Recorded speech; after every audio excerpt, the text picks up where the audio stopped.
Hi friends, let's talk about the pending asylum status. What are your rights and what facts do you need to know before you file for asylum or even after you have filed? But if you still have questions, listen to this video and share this with your friends. Become followers of this channel and give us a like below. I'm Marina Shapelsky. I'm an immigration lawyer in US with court experience, with uscis experience, Department of State, National Visa Center experience for over 21 years. And my knowledge, the things that I'm talking about in this video, is only from personal experience. So anything I say here is not meant to be legal advice, but it is my personal strategy, and we'll be happy to help you if you call us for a personal consultation. Let's go.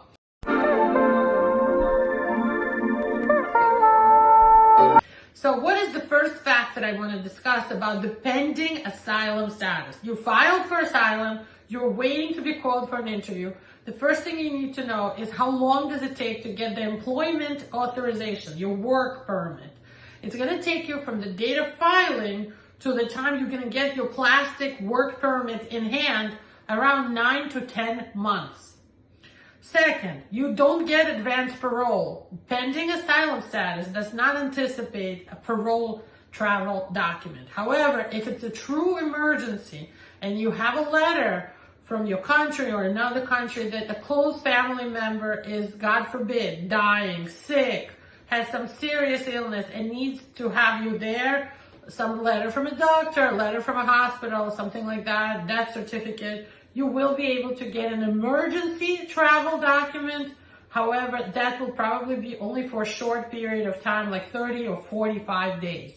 That's it.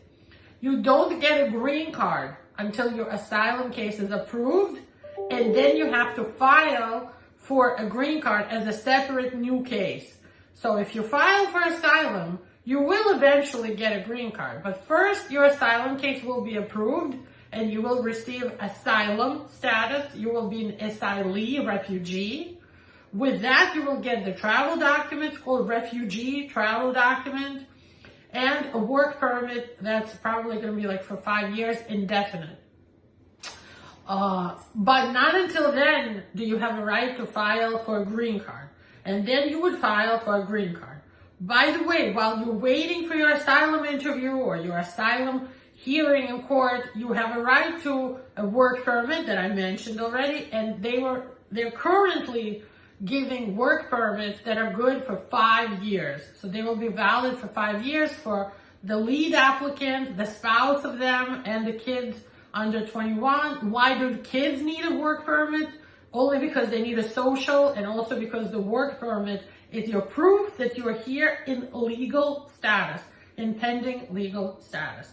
Next, if you're filing for your kids and they're under 21, their age is forever frozen until your asylum application is approved. They will still be considered kids and get the asylum derivative status with you. If they're under 14, they won't have to do biometrics, but when they turn 14, they will have to do biometrics along with the adults in the family. If your kid gets married, they might fall out of your case and there's nothing you can do. They will need to file a separate case and have a separate immigration journey. If you do not have some status like parole, you don't have TPS, you don't have a student visa or a work visa, your only status is pending asylum. You cannot adjust status to a green card from just pending asylum alone to a work visa. You cannot get a work green card. You cannot get the diversity lottery green card inside US. This pending asylum is not exactly a non-immigrant status. So you can't go from pending asylum to a work-based green card, a work-based visa, or like a student visa, anything non-immigrant. You're not going to be able to get immigrant visa. You're not going to be able to get family petitions from parents or siblings. You're not going to be able to get. The only exception to this is if you have a marriage to a U.S. citizen, you can switch from pending asylum to marriage to a U.S. citizen, or if you have a U.S. citizen child who turns 21 years old and files for you. Those are the only two exceptions.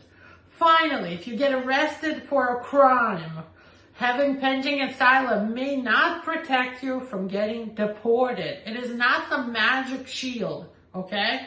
If you get arrested while you're pending asylum, you may get deported, especially for more serious crimes. There are some crimes that are called mandatory deportation, aggravated felonies for immigration law. So, and actually even some minor crimes with the Lake and Riley Act that passed just recently in 2025 and was gladly signed off on by President Trump, says that immigrants who are pending asylum or anyone else immigrant who gets arrested for minor crimes will get ICE detention, and in some cases will get deported no matter what. Also, if you're just pending asylum waiting for your USCIS interview but you get arrested, you will go into expedited removal proceedings. You will get a court date super quick. You're skipping the interview. You're going right in front of the judge, and you're going to have to prove that it's dangerous for you to return to your home country, and that outweighs the seriousness of your crime. On this note, I'd like to end this video. Thank you for watching. Share this video with your friends and family, and please subscribe and call us if you need a consultation and you're ready to begin legalizing in US. Thank you.